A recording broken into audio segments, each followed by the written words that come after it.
Okay, hello and welcome everyone. Today we are going to talk about, in continuation of our previous sessions on the Ukrainian crisis, we're going to talk about this issue with respect to how it has affected the world, not just Russia and Eastern Europe. And we have talked about its impact on energy, on food security, and we've also discussed how it might affect the future developments among main powers, Russia, US, China.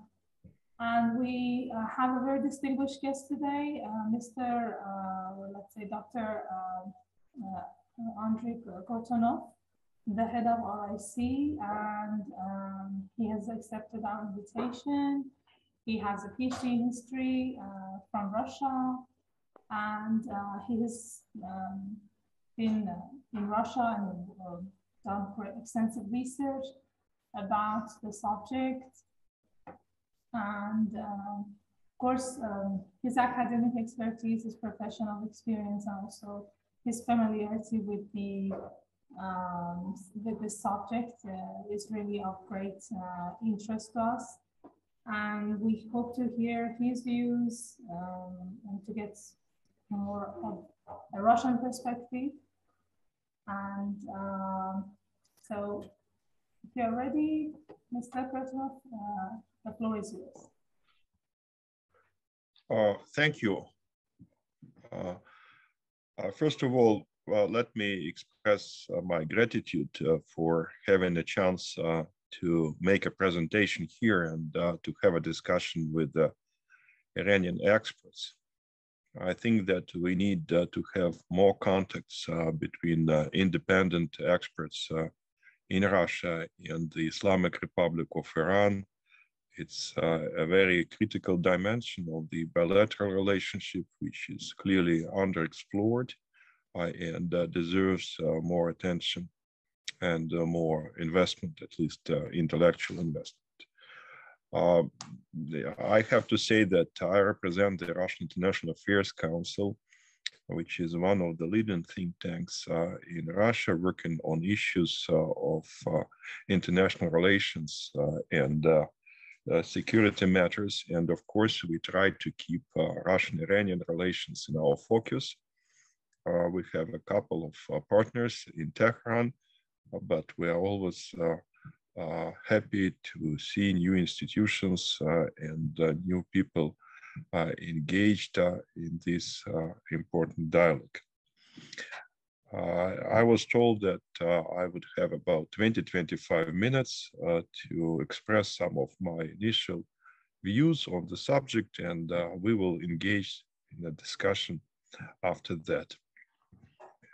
Let me start with saying that there are a couple of factors which clearly complicate our attempts to understand the impact of the Russian-Ukrainian conflict on the situation in the MENA region.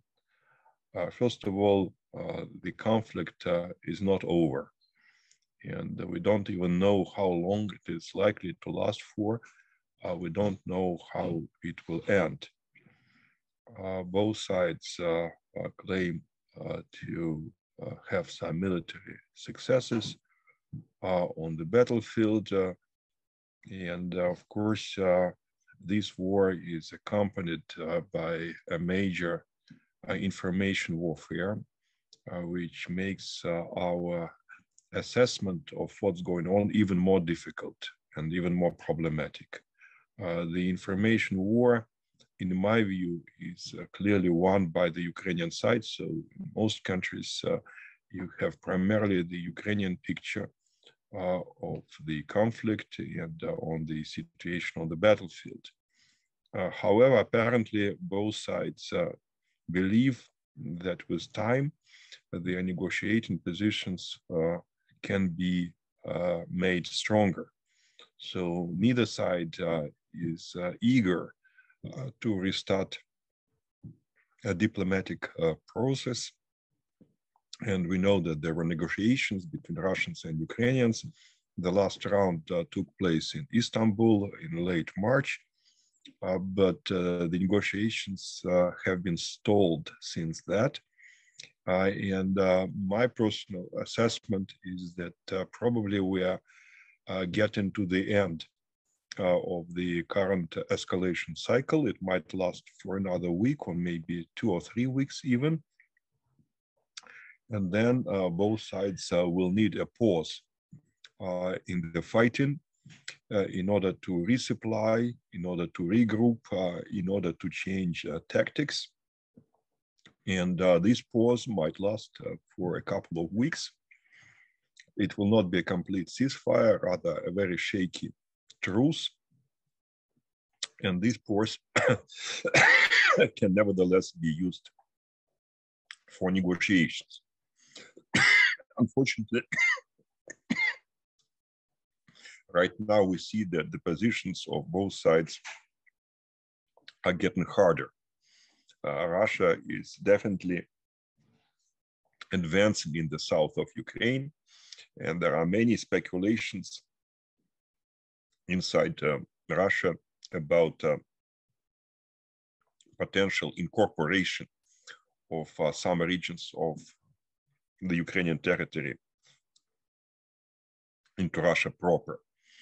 Of course, this is something which does not incentivize the Ukrainian side to conduct negotiations, or something which might be an obstacle on the way for a peaceful solution.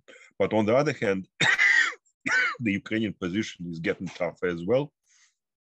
If you follow the statements made in Kyiv, they now argue that a victory for Ukraine would mean not just getting back to the situation on February 24th, but liberating all of the territory of Ukraine, including all of Donbass and probably even Crimea.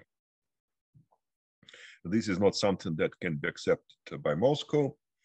So we see that there is a stalemate, which will be very difficult to overcome. The Ukrainian side apparently places its expectations with the increase of the military support coming from the West. And the very recent decision by the, if you excuse me just for a second, by the Biden administration was that it's okay, the United States for a few minutes if you want to. No, that's fine. Okay. The most recent decision by the Biden administration was to supply Ukraine with more sophisticated missiles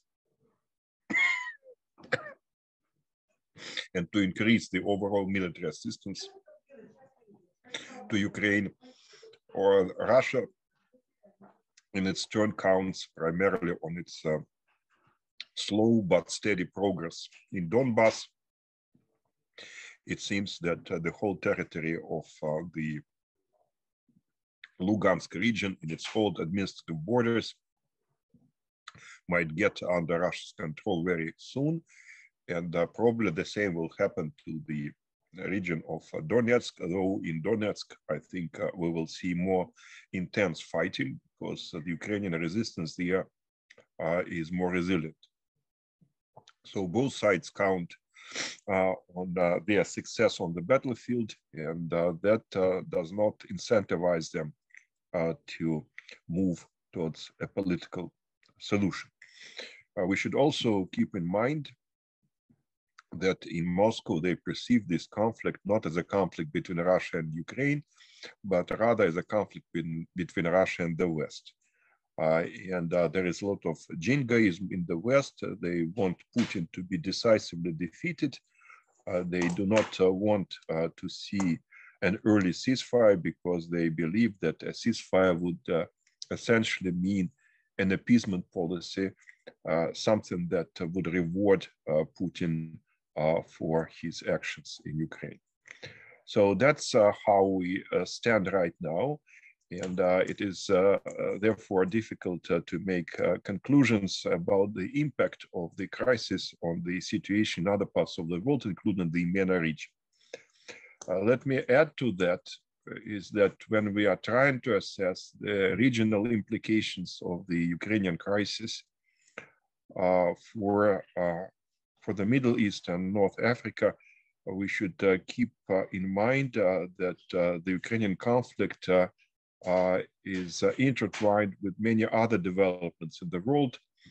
And sometimes it is very difficult to distinguish between the impact of the Ukrainian crisis on the one hand and the impact of other crises and problems on the other.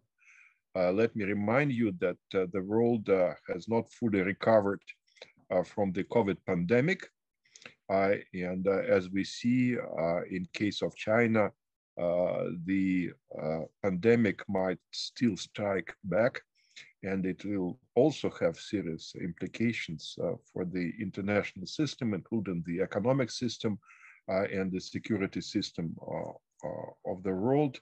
We have very fragile recovery.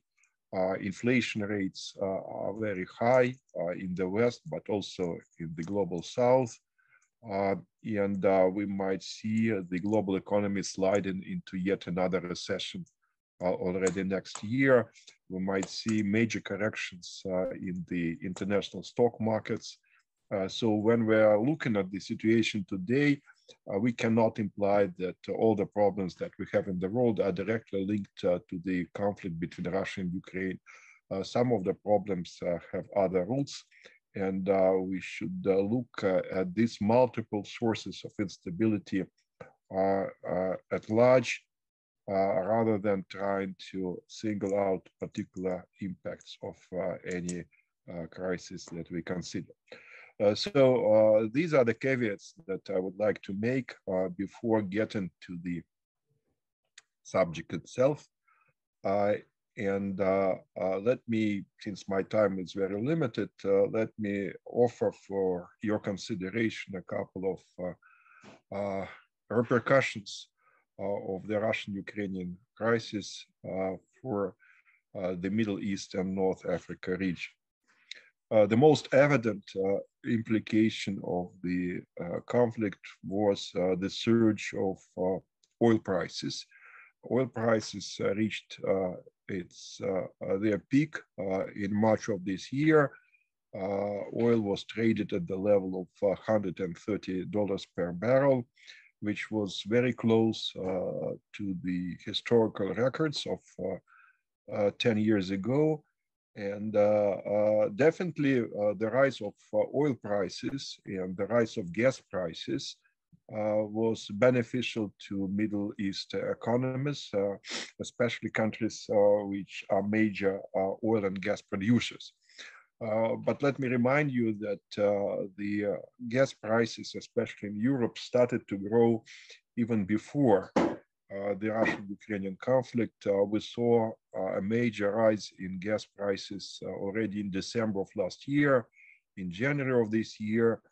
So the Russian-Ukrainian conflict was a catalyst, but not the only reason of this phenomenon. And we can talk a lot about why oil prices, why gas prices started to rise.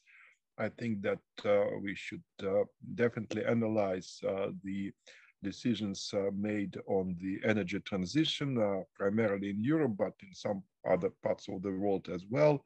Of course, there were speculations in Europe. There was a swift shift to spot market, which also generated instability in oil prices. So there were many reasons on top of the Russian-Ukrainian conflict, but the conflict did have a significant impact on the global oil and gas markets, and this impact had serious political implications.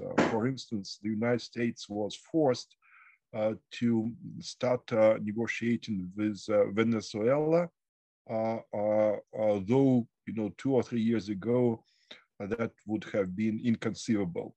But they needed to find some replacement to the Russian oil, something that could be used easily at the US refineries, and the oil from Venezuela was something that was a natural choice.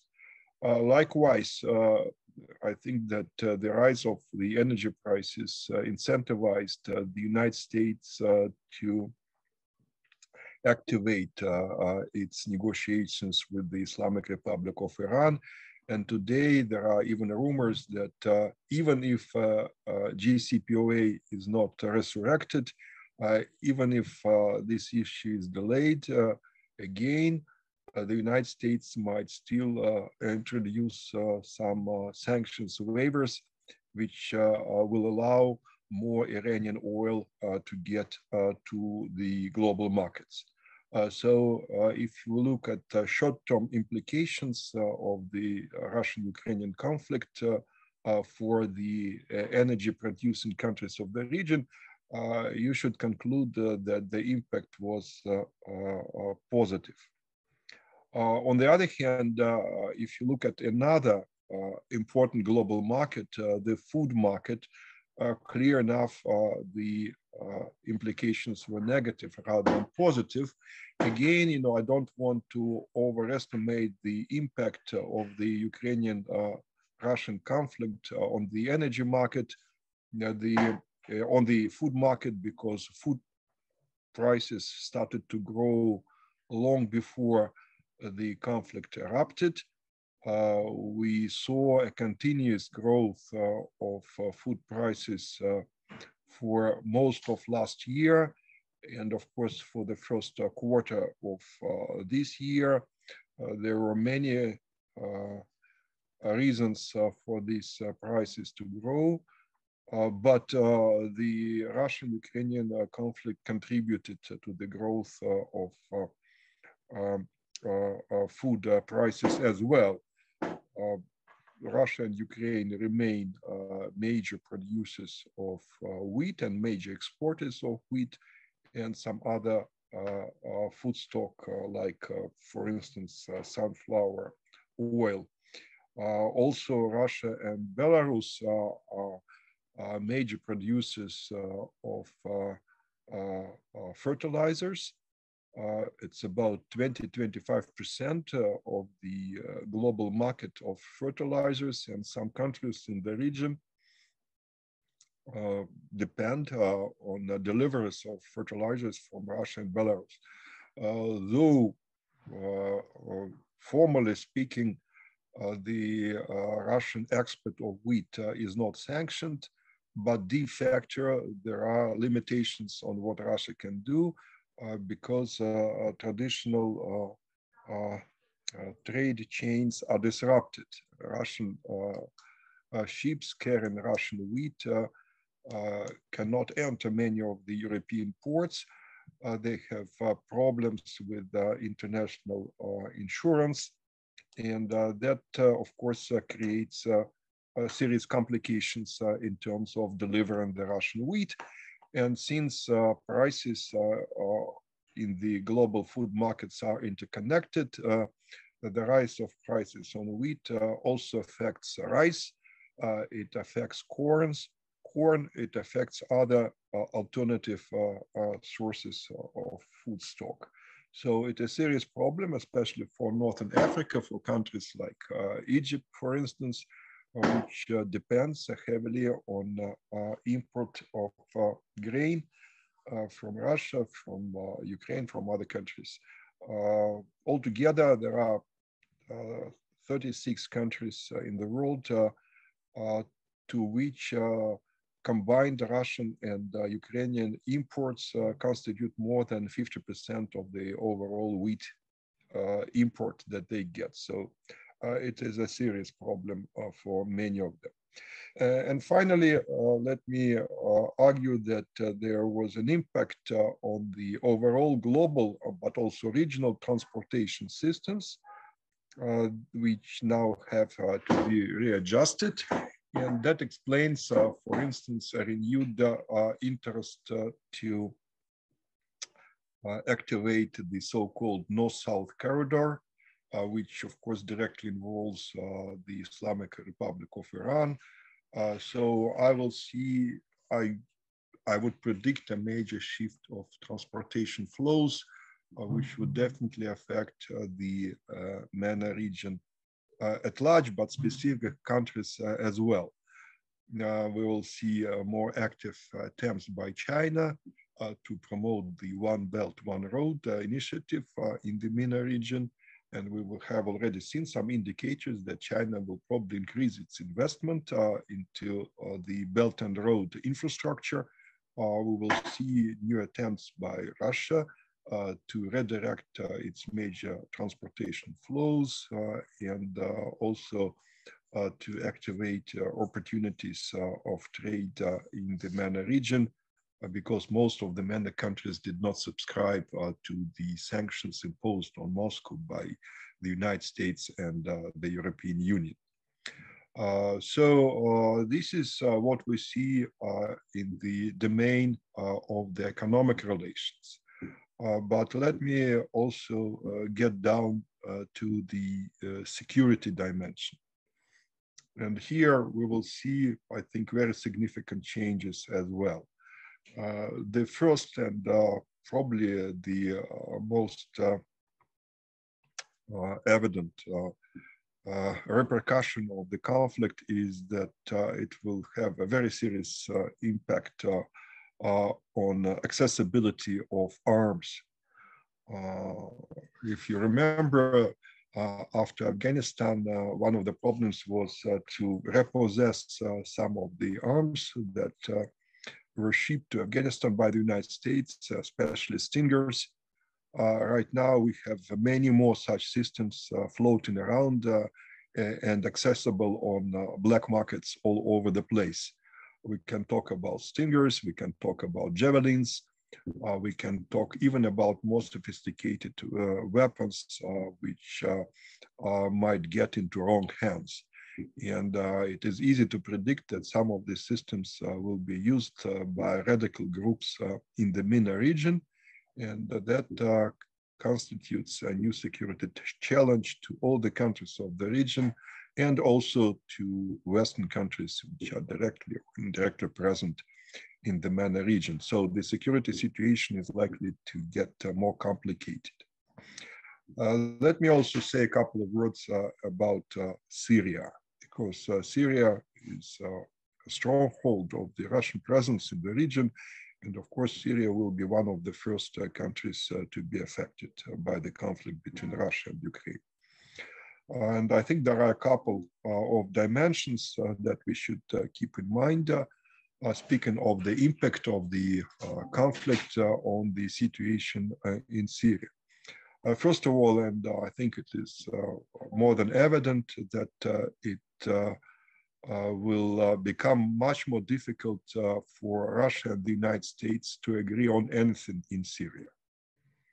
And for years and years, we've seen a kind of implicit US-Russian collaboration, which helped to avoid escalation, to keep some stability in Syria, and to agree on some humanitarian issues. Right now, it would be more difficult.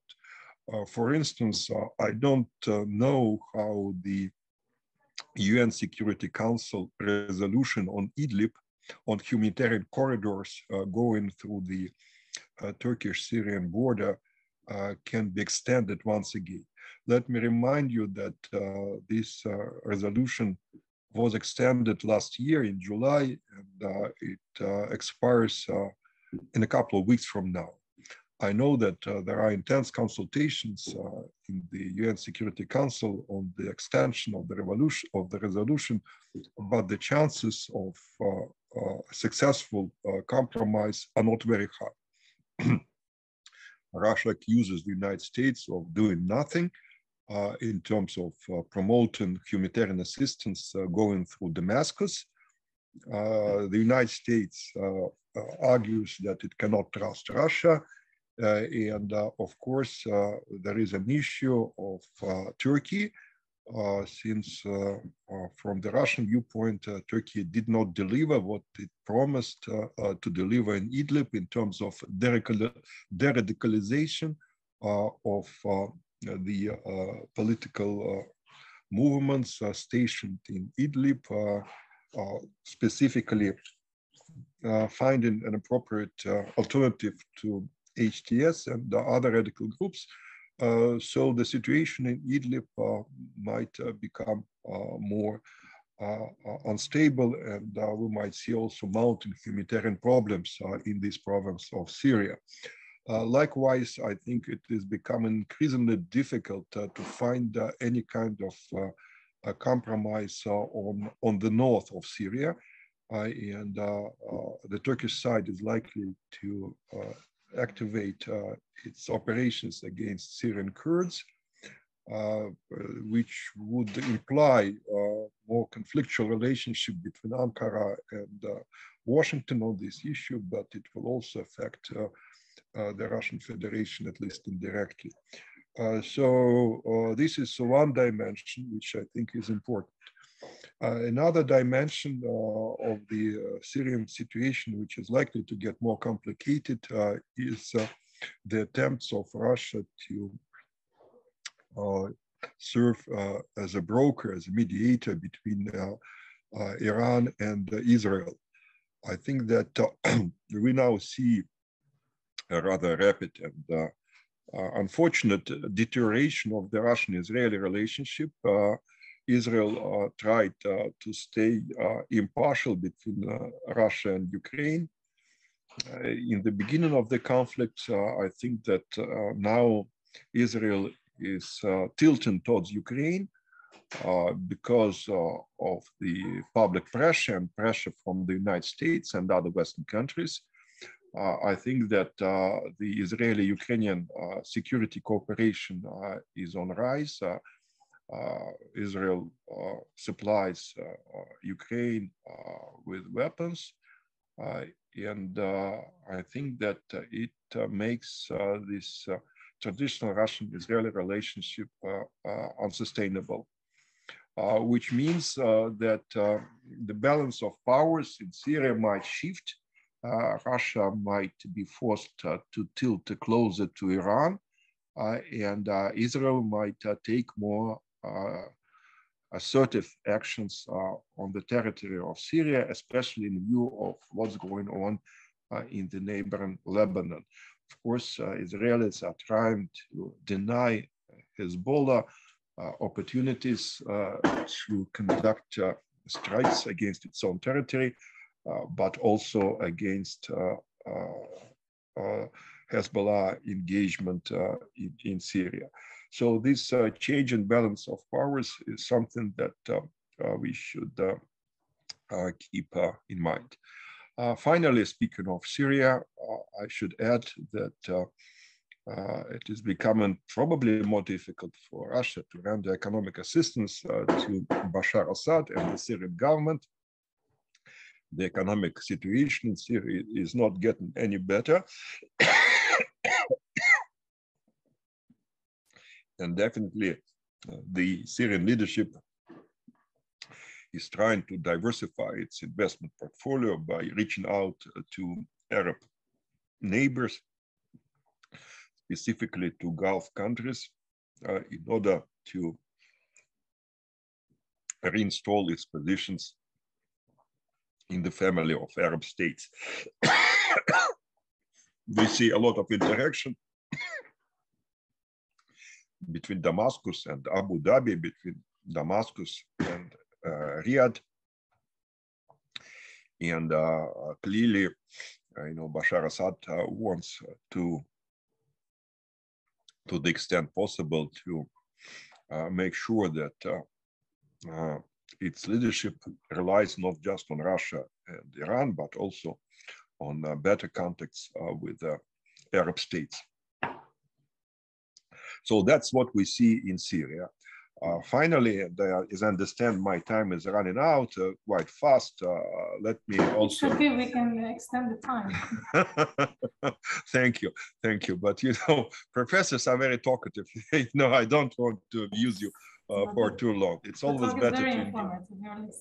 It's always better to have a bilateral conversation than a monologue. I think that we do see some modest but not insignificant positive developments between Iran and Saudi Arabia. And as you know better than I do, the two countries began talks in April of last year to reduce tensions. And the fifth round of these negotiations took place in April of this year between senior officials of the National Security Council and the head of the Saudi intelligence service. Let me remind you that that was the first dialogue since September of last year. And you know, the rumors here is that this dialogue was delayed following Saudi Arabia's execution of Shia dissidents in March. I don't expect breakthroughs in the negotiations between Iran and Saudi Arabia. There might be some agreements on humanitarian issues, but the fact that the two countries resumed the dialogue is important, and I think it allows us to be moderately optimistic about the future. Second, let me also mention, again, this is something that you know probably better than I do, that in Yemen, they announced a 2-month nationwide truce on April 1st of this year. And that was the first coordinated cessation of hostilities since 2016. It's important that there were decisions to withhold the air raids, and I think it was the first time in some 6 or even 7 years. And likewise, we, at least in Russia, we have not recorded any major Houthi drone or missile attacks on Saudi Arabia since the beginning of April. It is premature to argue that we will see a stable ceasefire followed by a political establishment, a political settlement, but still, I think that we can stay moderately optimistic also given the recent changes in the political leadership of the internationally recognized government in Yemen.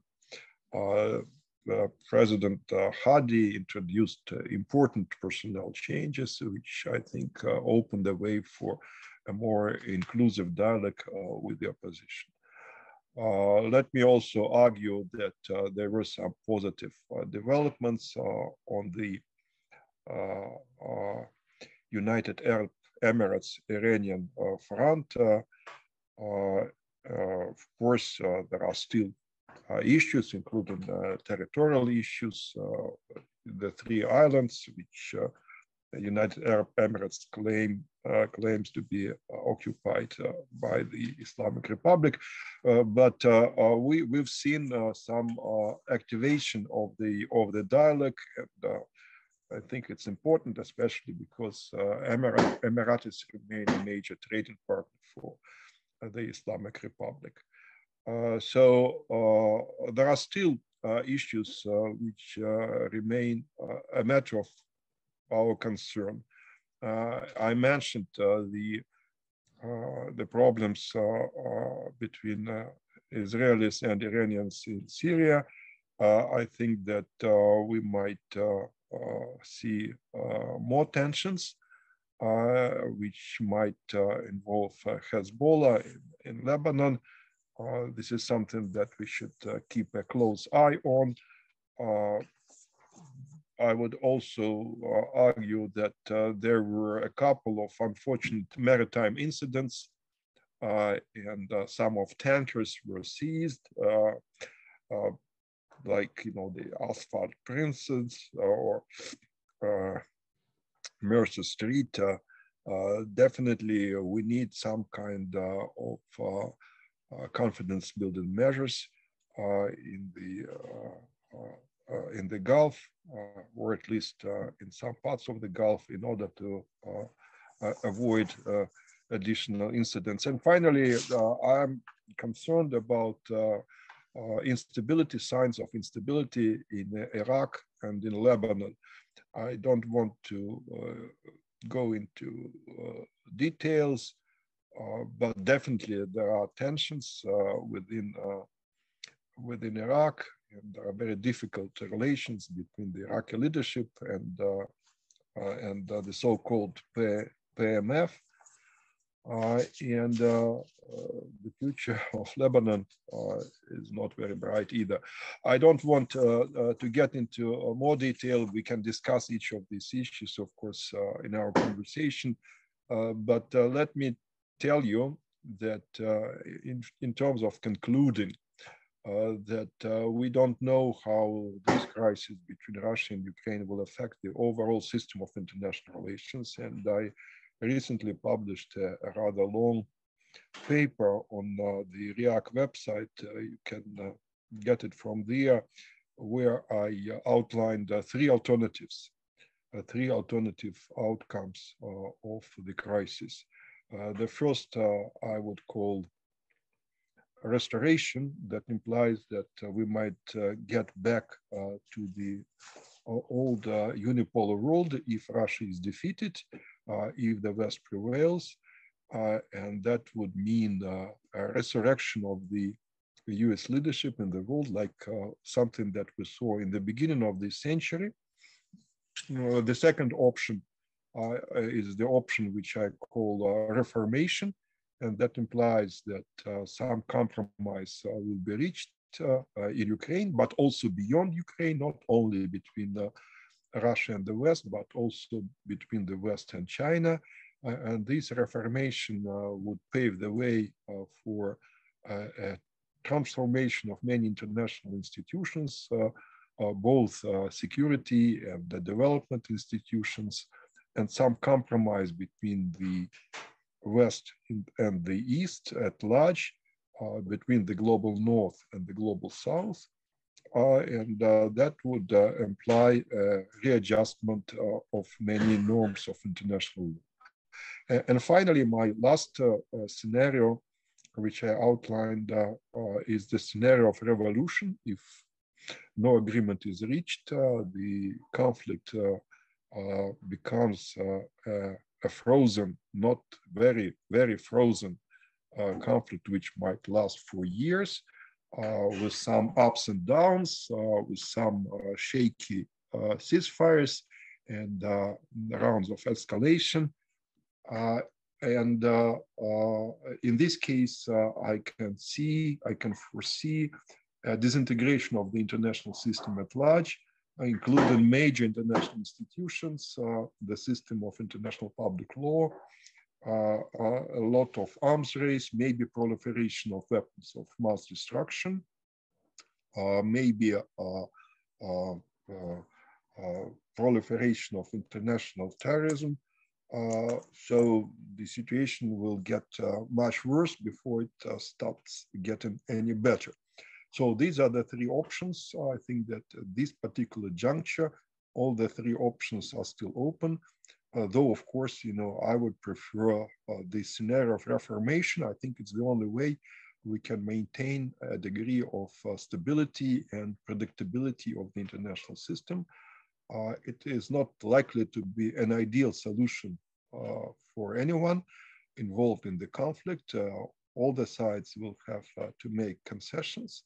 All the sides should agree on something which is much less than their current expectations. But if all the sides demonstrate a degree of political wisdom, I think it's the option that we should pursue. Thank you, and I'm ready to respond to any questions if you have them.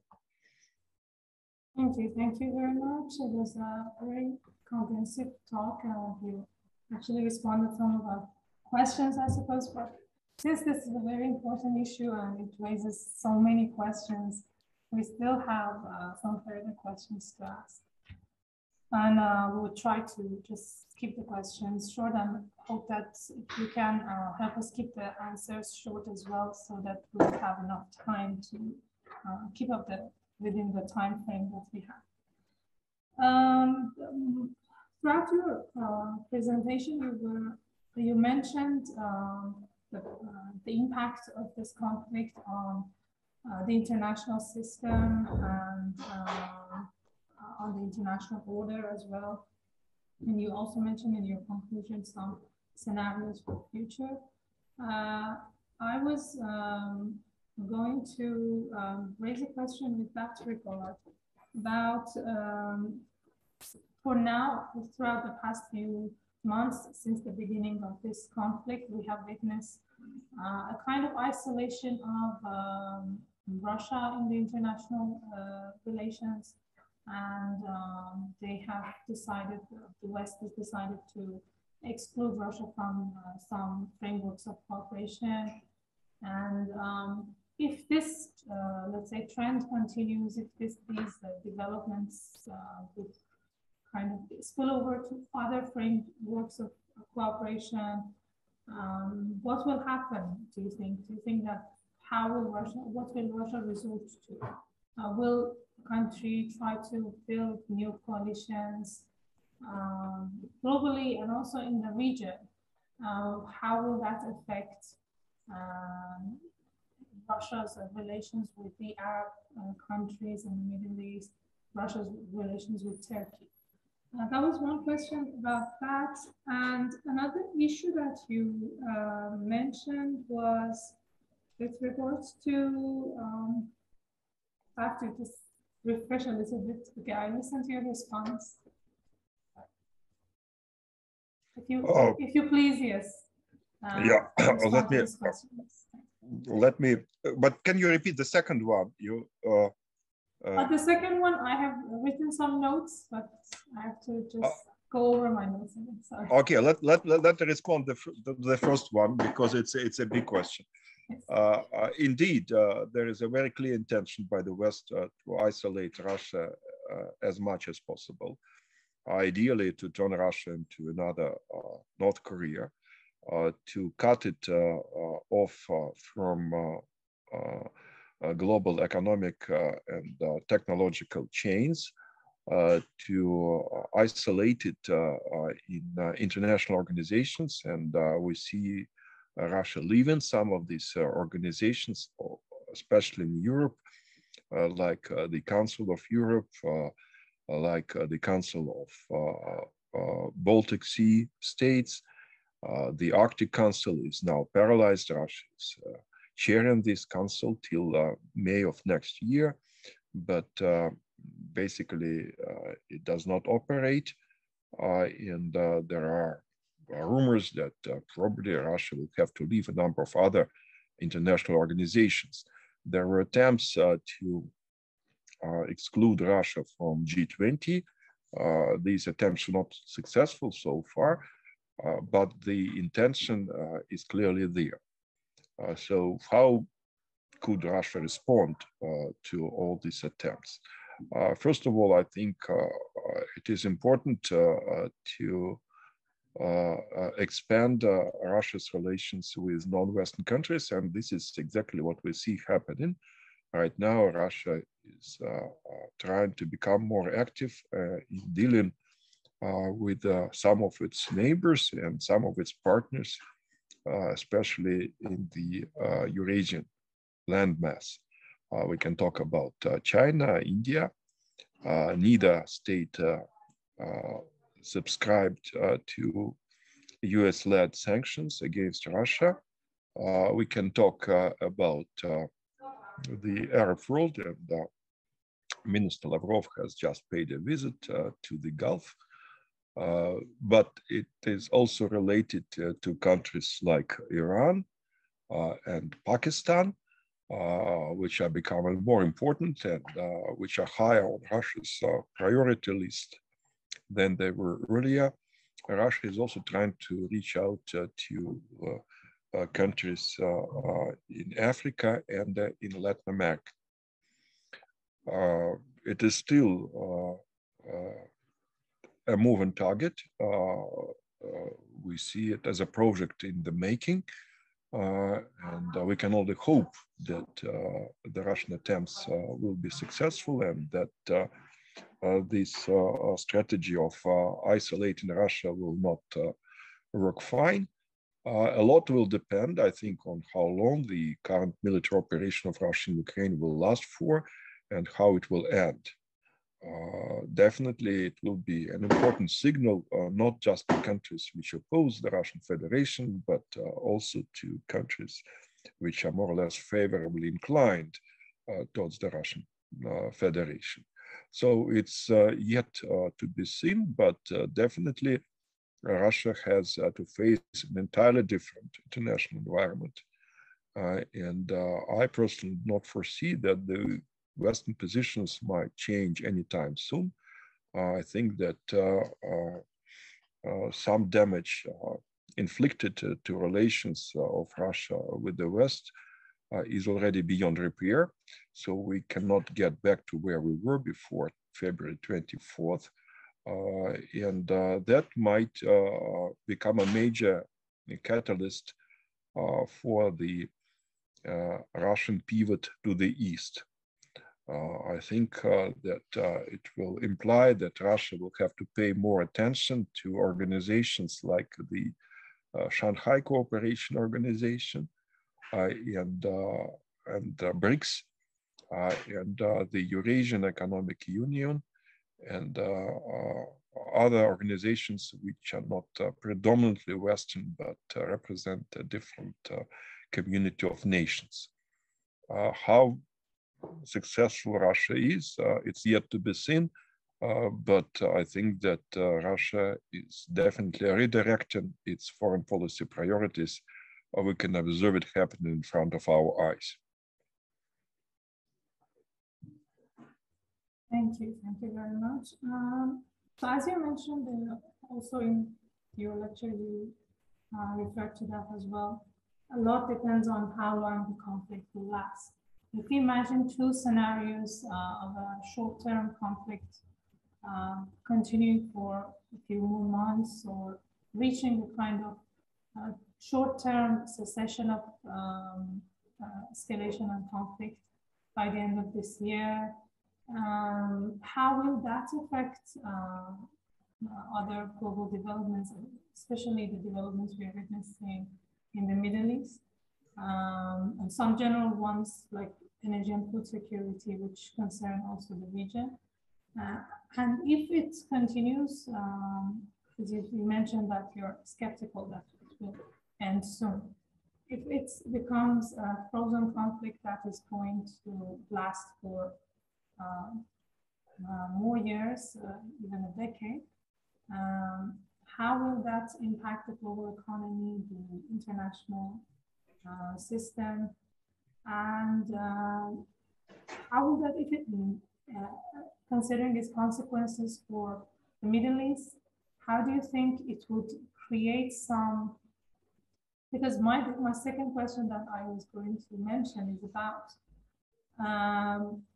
as we have witnessed we've seen that the US has been somehow withdrawing its troops and decreasing its presence in the Middle East.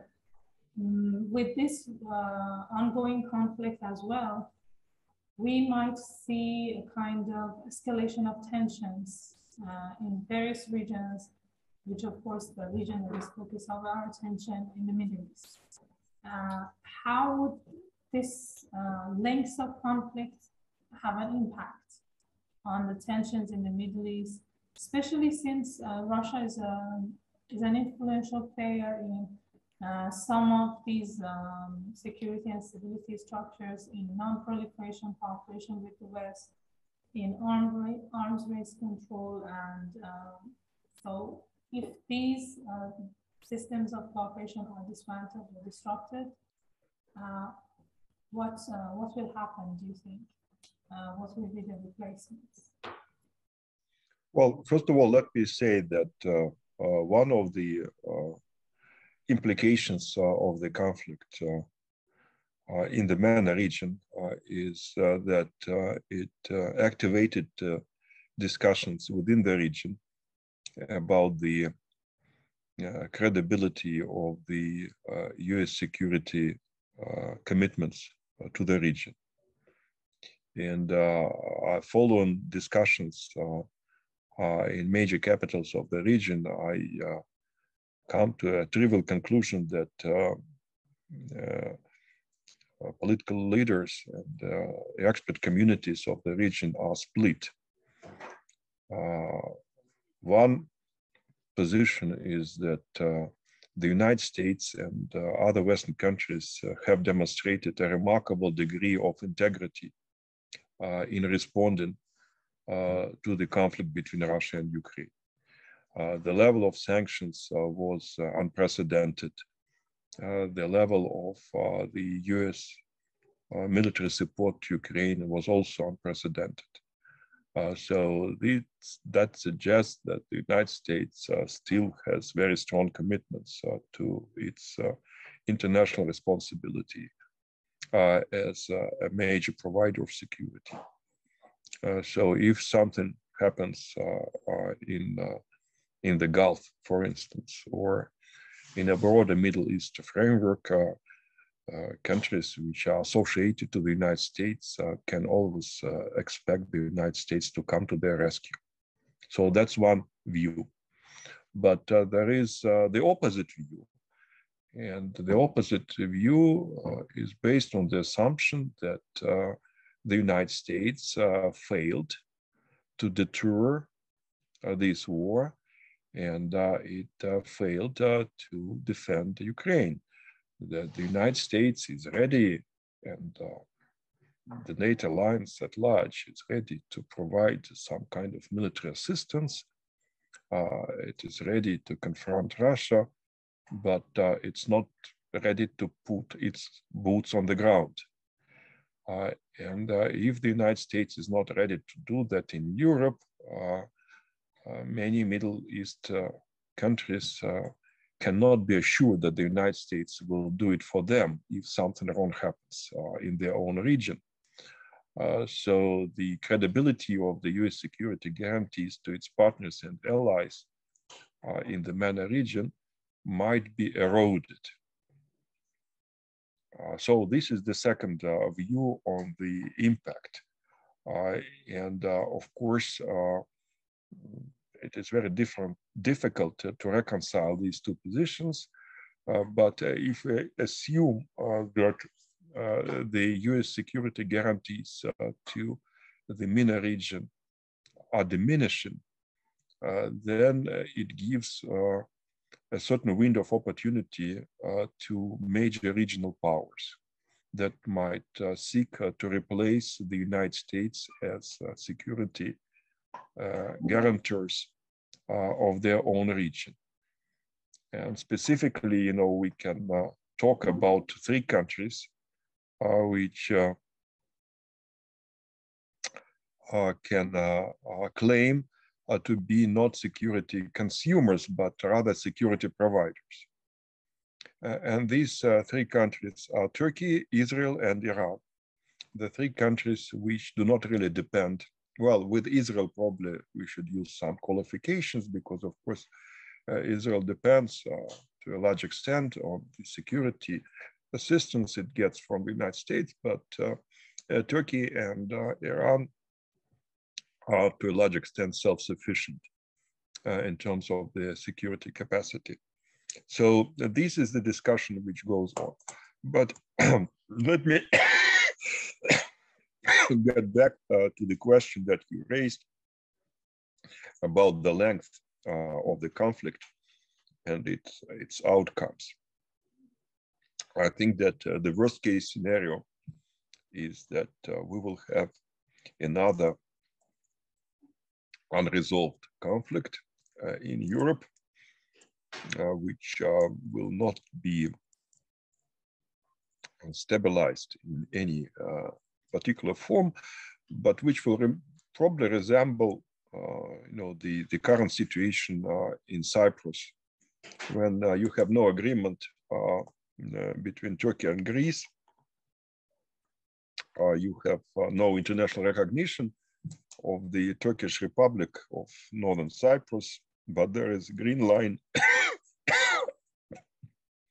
which is monitored by the United Nations, and there is relative peace there. In Ukraine, I think we would have something much more significant than Cyprus because it's not an island. The line of interaction is quite long, and I think some periods of escalation are practically unavoidable. It might be an inadvertent escalation, might be something that neither side really wants, but if there is no political settlement, I think we have a real problem for years and years to come. How to avoid that?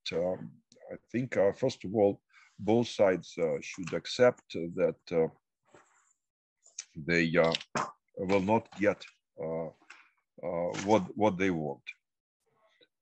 So I think that any agreement will be less than perfect for all the sides. They cannot insist on their maximalist positions because they're not likely to win.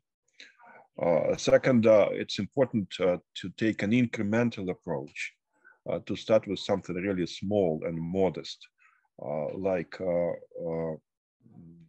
withdrawal of heavy weapons from the line of interaction, exchanges of prisoners of war, which might be a major issue in this conflict.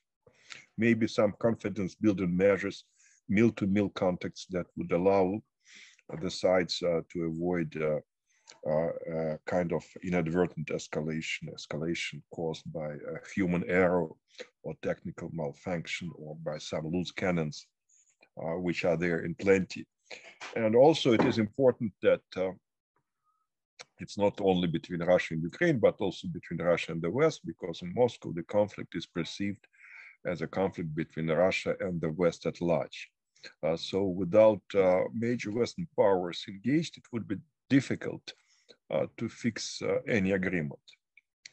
If no agreement is reached, and if we have a conflict which lasts for a couple of years, the odds are that, if you excuse me just for a second, не могу говорить, перезвоню. If the conflict lasts for a couple of years, I think that both countries will be bleeding white. It will be a major toll on their economic and social development. Their role in international relations is likely to go down. And of course, then we will see no European security system emerging anytime soon. So I think it is a very serious challenge. First and foremost, it's a challenge to Moscow, but it's a challenge to Europe, because with such a conflict in the center of Europe, all European nations will suffer a lot, and Europe will continue to lose in competition against the United States and against East Asia. So historically, I think it's a challenge to all European nations to stop the conflict and to find an appropriate political settlement for the conflict. Thank you. Of course, my colleagues are going to raise other questions, but till they do, I was also going to ask another question with regards to specifically Iran. You mentioned that this conflict had the impact of the, let's say, the attempt by the Western countries to isolate Russia has led to Russia strengthening its relations with some other allies and countries in its neighborhood in the Eurasian region, specifically with Pakistan, Iran, you mentioned. But we have two things that are somehow contradictory. On the one hand, we have the effect of this conflict on the JCPOA, on the nuclear negotiations, and which somehow been, of course, there are other factors involved, but we have seen that kind of pause in the negotiations. And on the other hand, we have the first closer relations between Iran and Russia, and and you mentioned that Russia probably would let's say, make it faster to pivot to Pacific and to the east, as other countries are also doing so. How would that impact, do you think, on Russia's maritime policies? Would it lead Russia to kind of enter some competitions in key maritime strategic areas, such as the Pacific Ocean, and also in the Indo-Pacific and the Persian Gulf? And would that create a kind of, do you think, opportunity for further cooperation between Iran and Russia? Do you think economic cooperation or security cooperations between the two countries, creating kind of peace and stability in the Persian Gulf, and also facilitating trade and transport of goods? Well, let me start with saying that, of course, Iran becomes more important for Russia after the conflict with Ukraine. And there are many ways in which Iran becomes more significant. The Iranian experience of operating under sanctions is relevant to what Russia goes through right now. So I think that there'll be interest in how Iran operates under sanctions and to what extent this experience of Iran can be utilized in the Russian Federation. Second, something that I have already mentioned, Iran as an important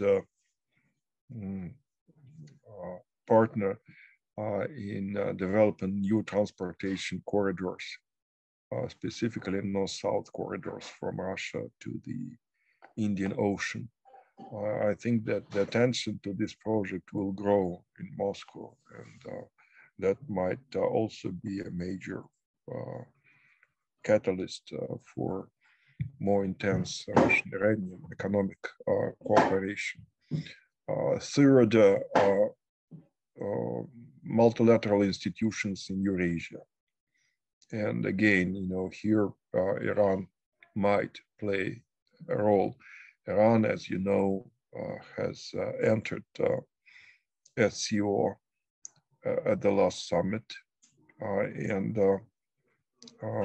right now, the question is how to incorporate Iran into multilateral SCO projects, like infrastructural developments and some others. I think that will go with acceleration. Still, I think that in the Russian-Iranian relationship, we're in the very beginning of a very long road. If you look at the statistics of the bilateral trade, it is essentially negligible. There were many plans to increase this trade significantly, but so far these plans were not implemented in any significant way. There are still problems with the interaction between the two very different cultures, two different state machineries. I think that we are lagging behind in civil society interaction, in interaction between research and educational institutions. And definitely, if you look at the Iranian society, I think there are still residual negative images of Russia which have to be addressed, which have to be dealt with. In terms of the maritime strategy of Russia, right now, of course, Russia should be concerned about the Black Sea region and about the Baltic Sea region, because the Black Sea region might become one of the places where Russia can engage in direct confrontation with NATO. the area is saturated with military activities of various states. And I think that we need something to make sure that these waters remain safe, because transportation routes, many transportation routes go through the Black Sea water space, and we need safety, we need stability of these sea routes, including the safety of the grain deliveries from Russia and Ukraine across the straits to the Mediterranean region. The other important area which we should keep an eye on is the Baltic Sea, because with Finland and Sweden joining NATO, we will see an entirely different geostrategic situation in the Baltic Sea. And we still don't know to what extent this membership might affect the maritime efforts of the two new members to the NATO alliance. But it's easy to predict that the geopolitical situation will become more challenging for the Russian Federation, and this is something that Russia should definitely keep in mind. Otherwise, I'm concerned about geopolitical competition in the Arctic. For many years, we were able to keep the Arctic region outside of this geopolitical competition, but whether we can still do that remains an open question. And I agree with you that the Russian activities in the Pacific region and maybe even further south and west in the Indian Ocean are likely to increase. I think that Russia will work hand in hand with China. I can imagine joint military exercises and joint patrolling. At the same time, Russia would like not to break its traditional relations with India, so I can also imagine some naval cooperation between Moscow and New Delhi. It's yet to be seen how it goes, but definitely Russia would like to keep its foreign policy and security portfolio in Asia as diverse as possible. Thank you very much. My colleague, Ms. Abul Husseini from the U.S. Department of our Institute, of course, she is an expert on U.S.-Russia relations, has a question. Ms. Abul Husseini, can you give access to your video and microphone?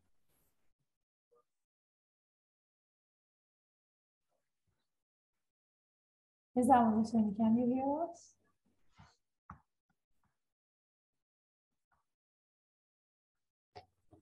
Your microphone is on. If you would like, you can also start your video.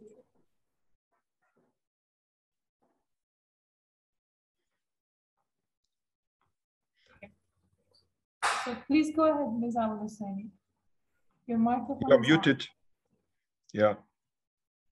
No, she's not muted at the moment. I saw.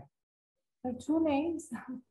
I give access to both names. I mean, I see. I think she's connected with two devices in case the connection is not good. Just in the meantime, I'd like just to make a note that I placed on the chat a link to my piece on the international consequences of the conflict, so you can get to our website and read it in English. Yes, thank you very much. Yeah, I saw the link. Okay, perhaps she can ask the question after the technical problem is removed. Another colleague, Mr. Hatamzadeh, the head of our U.S. department, is going to raise a question.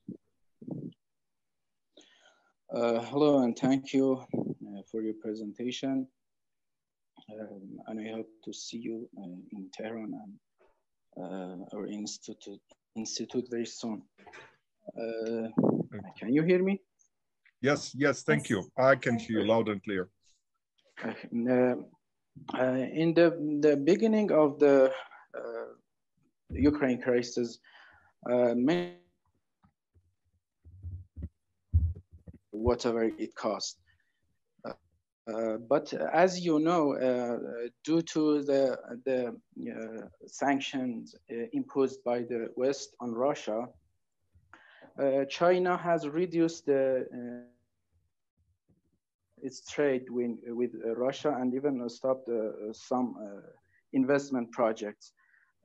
How much that was predictable for the Russian government and Russian political elites, and how do you think that will affect the bilateral relations in the future? Thank you. Well, thank you for the question. Let me tell you that back in 2014, when Russia appropriated the Crimean Peninsula and when Russia was exposed to the first wave of sanctions from the United States and the European Union, there were very large and, in my view, not always grounded expectations about China. Many in Moscow believed that China would come to Russia's rescue, that China would easily replace the West as a major investor, as a trading partner, and that would be just fine. However, that didn't happen. China demonstrated its general, political support of Russia, but at the same time, China was not ready to directly violate US sanctions, especially Chinese private companies were not ready to put themselves into jeopardy by continuing their cooperation with Russia against the United States sanctions policy. So I think that this time, already in 2022, Russia was more realistic about what it could and what it could not expect from Beijing. They understood that the Chinese state would be ready to assist Russia in many ways, but that the Chinese private sector would be concerned about compliance and maybe would even perform over compliance in terms of the US sanctions and EU sanctions in order not to create problems for access to major American and European markets. So I think that the Chinese reaction was more or less predictable and was taken into account by the Russian side. China will continue to remain a major trading partner for Russia. If you look at the Russian-Chinese trade last year, we had a record of almost $140 billion. But right now, the goal is to introduce structural changes to the Russian-Chinese trade, specifically to base this trade on national currencies rather than on dollar, and also to focus this trade on technologies that are developed in China and Russia respectively, rather than on something which has its roots in the United States or in other Western countries. I think that the decline of the Russian-Chinese trade will be not too steep. There is still a capacity to increase the volume of bilateral trade, especially given the current oil prices. But the strategic challenge for Russia and China is to find a new, more substantive and more advanced areas for cooperation future. That includes, for instance, joint technological chains, something where Russia and China can work together on sophisticated products like civilian aircraft, for instance, or artificial intelligence. There might be a natural complementarity between the economies of the two countries, but of course it would require a lot of will and potential for exercised by both sides in order to move ahead on this issue.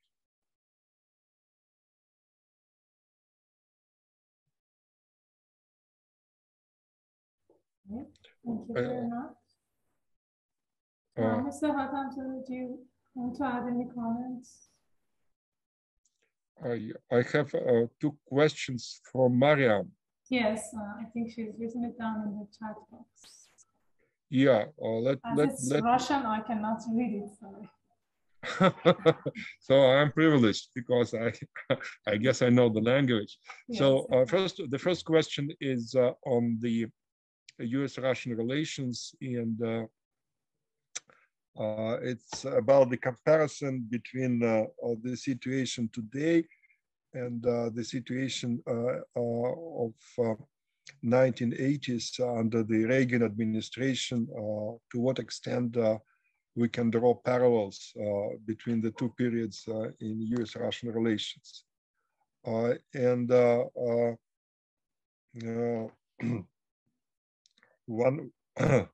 one of the questions is about the informal second track avenues for US-Russian relations.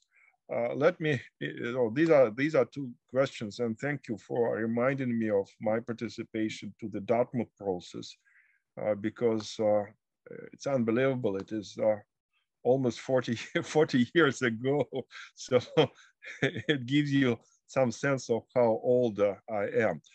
But let me first of all say that, of course, you can draw certain parallels between the Reagan period and the Biden period in the US foreign policy. And I think that many people in Washington would like to turn Ukraine into another Afghanistan for Russia. So that would be a long-term and very resource-consuming conflict, which will bleed Russia-wide, and which should probably provoke a regime change in Moscow, as it is seen in Washington, D.C. However, I think the major difference between Reagan and Biden is that Biden is much weaker than Reagan. The world has changed. The United States is not as powerful as it was some 40 years ago. And that means that it is very difficult, if possible, to repeat the Reagan strategy today in 2022. So my take is that these attempts will continue, and these attempts will definitely affect the MENA region as well. But these attempts are not likely to be successful. And let me remind you something which you, of course, know, and this is just a second. Да, алло. Сейчас, извините, сейчас я не могу, через полчаса позвонить. Спасибо. So let me remind you of the event which happened less than a year ago, the US withdrawal from Afghanistan. I think this is a very good illustration of the changed realities on the ground. And that clearly affects the US position in the Middle East as well. if you get back into 1980s, the Soviet Union had very poor relations with most of many countries. It had very limited relations with the Islamic Republic of Iran. It didn't have diplomatic relations with either Saudi Arabia or Israel. So the Soviet Union was not really well presented in the MENA region, especially if we look at the Gulf. Right now, of course, it is different. And this region is much more autonomous from the United States than it used to be. And many nations of the region are not ready to follow the US position, and we saw it how they voted in many international organizations, including the United Nations General Assembly. So I am not that pessimistic about Russia's chances in the region, provided that Russia does its homework. The United States will still be an important player, maybe the most important external player, but it is no longer as omnipotent as it used to be, especially after the end of the Cold War. Now, on the question of informal diplomacy, yes, I'm personally engaged in a couple of joint initiatives with my American counterparts. We are working with a number of institutions in Washington and in other places, including universities and think tanks. But my impression is that if you take 1980s or 1990s, especially early 1990s, state leaders were more interested in using these backtrack channels than they are right now. So it is more difficult today to get access to decision makers than it was 30 years ago. We are still trying, we produce papers, we are trying to penetrate our respective bureaucracies, but it is very difficult, especially in the United States. In the United States, in the White House, at State Department, at Pentagon, there is not a lot of appetite for exploring opportunities to reach a compromise with Moscow. I think the difference is that during the Cold War, there was a degree of mutual respect and even mutual trust between Washington and Moscow. Unfortunately, today, I don't think that we have the same level of mutual respect or trust, and I don't think that we have the same understanding of the red lines that we had some 30 years ago. And that complicates a dialogue, and that limits opportunities for the second track contacts or for the 1.5 track contacts as well. Thank you. Thank you very much. So our next colleague was going to raise a question is Mr. Hadian. So Hadian, thank you for the Dear Professor, I would like to thank you for your concise explanation on the ongoing situation of global affairs. Well, I have two questions. One is about the issue of non-proliferation. I wanted to know, considering the fact that Ukraine used to house 3,000 nuclear warheads, and nowadays there are talks about North Korean nuclear activities and the Iranian nuclear program and negotiations, ongoing negotiations. I wanted to know what would be the effect of the Ukrainian conflict on non-proliferation in general, and specifically on Iran and North Korea. The second question I have is, if something like a Minsk agreement happens, what would happen to the statehood of Ukraine? and its sovereignty? Thank you. Well, thank you for the two questions. First of all, of course, we should keep in mind that if the Ukrainian conflict is not resolved properly, it will have a very significant detrimental impact on the non-proliferation problem at large. And especially if the failure to resolve the Ukrainian conflict is linked to another failure to get back to JCPOA.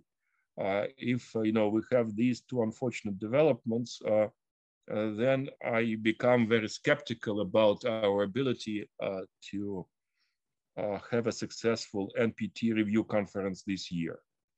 And that might open a Pandora box for further proliferation, because definitely it would incentivize North Korea, it will incentivize the Islamic Republic of Iran, but maybe some other countries in the region, maybe Saudis, maybe Turks, maybe other nations to consider nuclear option as something that might guarantee their security. So I think that if we're talking about non-proliferation, it is really very important to close the Ukrainian file as soon as possible. And let me also remind you that one of the explanations behind the Russian action, as President Putin put it, was the idea expressed by President Zelensky at the Munich Security Conference that Ukraine might reconsider its non-nuclear status. That was received as a very serious warning in Moscow, and I think that was one of the reasons for the whole conflict to emerge. So non-proliferation remains a very important dimension of what's going on, and I can only hope that we'll be able to limit the negative impact of the Ukrainian conflict on the non-proliferation problem at large. And your second question was? I wanted you to elaborate on the interconnectivity of non-proliferation with the Ukrainian crisis. And my second question was about Ukrainian statehood in the case of a Minsk agreement on a possible control across a control line. Thank you. Thank you. Let me tell you that I was in touch with my friends in Kyiv, and we discussed the option of Minsk 3 in detail. There is a lot of resentment in Ukraine about Minsk. The overall perception in the society is that Minsk 2 was not a fair agreement, that it was imposed on Ukraine, and that we should not get back to the Minsk agreements, especially because it failed in the end of the day. So the Minsk agreement, a new modification of the Minsk agreement would not be good enough for Ukraine, but I think that also for Moscow, it would create significant problems, because Moscow was trying to enforce the Minsk agreements. It was trying to impose these agreements on the Ukrainian side, and it failed in doing so. So we should have something more than Minsk. We should have something which would have more elaborate set of agreements and more realistic enforcement mechanisms. That also implies that we should probably have a multilateral arrangements with additional countries at the table. For instance, they often say that in order to provide security guarantees for Ukraine, we need to engage all the permanent members of the UN Security Council. But it remains still a very open question, because many Western countries are not ready to grant Ukraine security guarantees that Ukraine wants. Essentially, Ukraine says that if you cannot bring us into NATO, you should offer us security guarantees that would be similar to what NATO members have. Something that would be an alternative to Article 5 of the North Atlantic Agreement. And neither in Washington nor in London, they are ready to go that far. So we'll have to think creatively about specific mechanisms that would allow Ukrainians to feel safe, and at the same time, that would be accepted by Western countries, which are reluctant to take additional security guarantees regarding Ukraine. So that's the problem that we have to confront.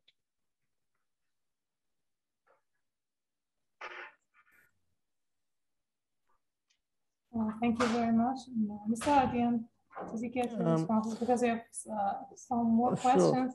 If you have other questions, you can keep them for about other issues. If it is related to these questions, go on and give your comments. Or I wanted to know whether Ukraine, what would happen to Ukrainian sovereignty and statehood as a whole, because it's a divided country, at least geographically. Whatever the case would be, and in the case of any agreement, I think the statehood and sovereignty of the Ukrainian state, can it be restored as it was like before 24th of February or not? Well, it's a very good question. And an honest answer to this question is that I do not know.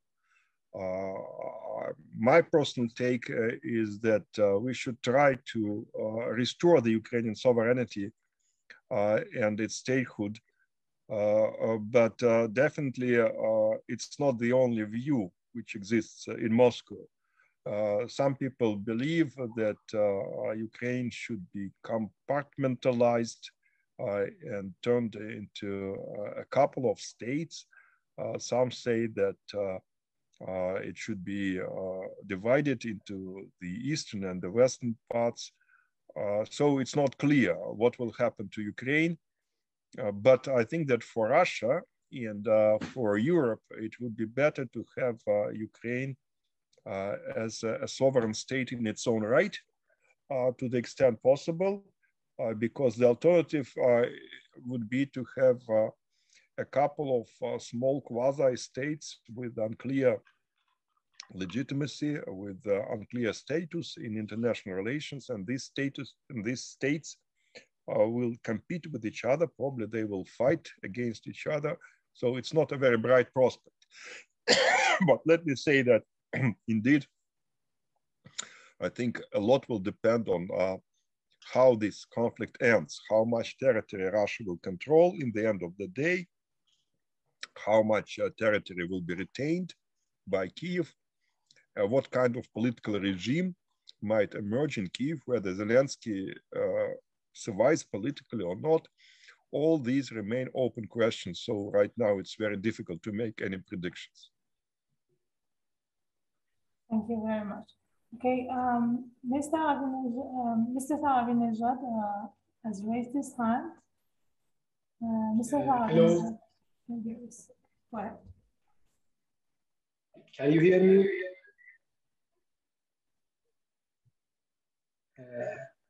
Thank you very much for your presentation. As you know, in Iran, there are different positions on Iran-Russia relations.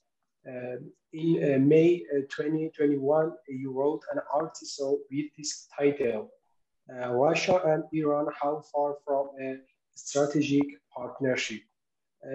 In this article, you mentioned for a precondition to confirm the strategic relations between the countries, and finally conclude that with these preconditions, Iran and Russia are not strategic partners yet. And now, considering the crisis in Ukraine and Iran position on it, and the future scenarios of Russia relation with Europe and the United States, as you mentioned, maybe for the last question or for a conclusion, my question is, is it possible that this crisis and the consequences of it will accelerate the process of a strategic partnership between Iran and Russia? Well, thank you for the question, and thank you for reminding me of my old article. Indeed, I think that we cannot claim that we have a truly strategic partnership between Moscow and Tehran.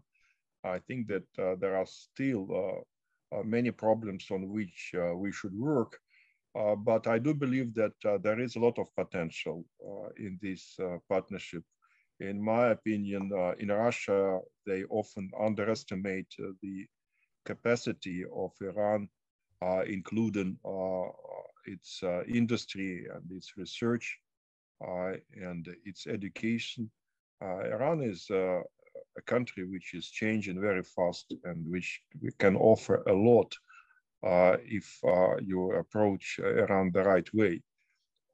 It will be a difficult task because indeed, we don't have a lot of experience in working with each other, except for a number of select areas like, Bushehr or like some large plants that were erected in Iran by the Soviet Union. But we need to explore opportunities in the new economy, which is shaping right now, Industry 4.0. This is what I believe to be very important, including IT, biotechnologies, artificial intelligence, and things like that. It will take time. It will not come fast. We still have to fight against prejudices and wrong stereotypes that exist on both sides. We have to reconcile our narratives of history of the relationship because this relationship are perceived very differently in Moscow and Tehran. So this is something that we should keep in mind. But if we are looking into future, if we are looking into the situation 10 years down the road, 20 years down the road, I think a lot can be achieved by investing more in this relationship and by building new constituencies of stakeholders beyond a limited number of state bureaucrats or people from defense sectors or high-level politicians. We should expand these communities of stakeholders, and that would help us to build this strategic partnership that you mentioned. I also have a question here on the impact of the crisis on relations between Russia and Latin American countries. And let me say that actually right now we have the Summit of Americas in LA, and definitely the United States will push Latin American countries quite hard to take the quote-unquote right side on the Russian-Ukrainian dispute. I think many Latin American countries would be reluctant to follow US sanctions. But for Russia, in my opinion, we always had two tracks in our relations with Latin America. On the one hand, there was a natural inclination to deal with leftist regimes in Latin America, countries like Cuba, Nicaragua, and Venezuela. There were some, there was some history behind this relationship, and definitely there was a lot of interaction with these three countries. However, if you take the economic dimension, there are some other countries which are arguably more significant for Russia, and we can talk about the Cone countries, Brazil, Argentina, and Chile, which are, of course, very important. But if you look at Colombia, for instance, Colombia has surpassed Argentina in terms of its GNP. So I always believed that Russia had to make more emphasis on dealing with major countries of Latin America. Of course, Brazil is very special for Russia because Brazil is a member of BRICS. And definitely the leadership of Brazil is, it has always been very active in working with Russia. But definitely we need to go beyond this BRICS format and explore opportunities at the bilateral level. Speaking of a potential crisis in Latin America, well, anything can happen. I don't think that we will have a food crisis in Latin America. It can produce a lot of food stock itself. It is one of major exporters of food. But in certain areas, we can definitely see more problems. I think that we might see problems because Latin America, in many cases, is forced to choose between the United States and China. And this is the position of Washington, which is not helpful. China is getting more active in Latin America. But if some Latin American countries, for political reasons, will be forced to abandon their ties to China, I think that would be a real problem for them.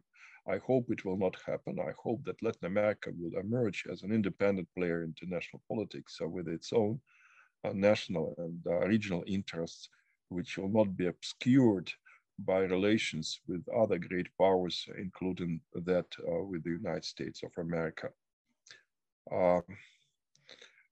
Well, thank you for your questions. Thank you very much. There's, I think, one more question from Mr. Kamrani. Okay, so I'll take one more question. Thank you. Thank you very much. Yeah, this is. I hope this is the very last part of it, and thank you for accepting the question. My name is Mustafa Kamrani. I am from the British Program Department and Iran-Eurica. I would like to make it very quick and short, so there is more time for your comment on the question. Taking possible changes in international order, particularly in maritime security, in future, especially after the crisis actually in Ukraine, and also taking this fact that Russia was historically reluctant in playing significant roles in maritime security, I want to ask for your speculations over two things. One is that, what do you think is future Russian policies toward the sea and maritime security at the same time? And the second part of this question would correspond to the fact that, do you think Moscow is anyway willing to having a military presence in the Persian Gulf or not?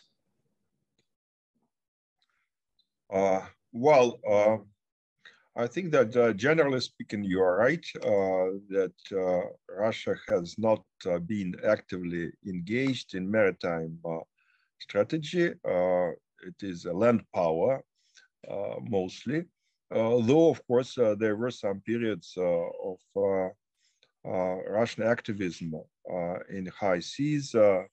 If you look at the history of the Soviet Union, 1970s, 1980s, Russia was quite engaged in the global ocean. But I think that right now Russia will have its maritime strategy, but with limited goals and limited ambitions. Definitely, it will have to keep its maritime communication lines. For instance, it is important to have links to Syria, so Mediterranean, especially Eastern Mediterranean, is quite a significant center of gravity for Russia. Definitely, the littoral seas will continue to be a priority. I mentioned the Black Sea, but I would also like to mention the Baltic Sea. Russia will continue to explore opportunities to activate the northern transit route in the Arctic Ocean, and that might be a kind of natural addition to the maritime One Belt, One Road initiative. It might be a kind of alternative route from Asia to Europe. So I think that that should be considered.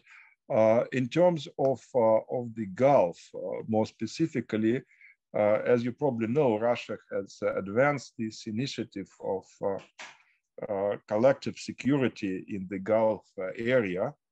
I personally find, this initiative a little bit